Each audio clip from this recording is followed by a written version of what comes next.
hard to remember you. It's as hard to remember you as it is to remember anything else that happened in 11th grade. But I remember the things we did. I remember rapping our way up Jarvis. You were the first person outside my family to tell me that I was a good writer. I forgot to say you too. I've got your name burned into my leg with 2 dates and a dash designed to round up everything you ever were, but the second year is a lie because you're still just as present now as you've ever been. And it's hard to think of your voice sometimes. But it's easy to think of when we couldn't stop laughing, how much my stomach hurt.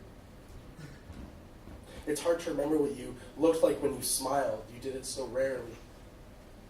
Each grin a validation so sought after you expressly gave them only when they were needed. It's so easy to remember exactly what I was doing. Some school project. Cut out paragraphs in Bristol board on my bed. A text. Disbelief. Telling people. Breaking their hearts. Apologizing. It's hard to remember why I didn't tell anybody. Even harder to think why none of us did. You were so explicit.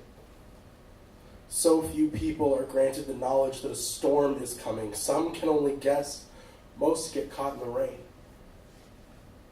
But I just watched you brew from afar, opened my umbrella in silence. I wish I could have told your mom or your sister. I wish it hadn't taken a year for someone to admit it. I remember who it was, the way the words he told us cracked beneath the pressure of us choosing to stand by, like she had been holding it in for the rest of us. I watched guilt drape over every other face in a circle already assembled by grief. We had to tell the rest of them that you had told us that you thought about what it would be like, where you would go, who would care, who would show up. And I still don't know the answers to the former, but I know over 600 people fought to force their way into a funeral home not grand enough to do your existence justice. It's hard to remember what I wore that day, or what I said. All I see is your sister, wearing that sweater that must have still smelled like you. I'm so sorry. I'm sorry that I end every poem about you in the same way, but I really do hope you forgive me.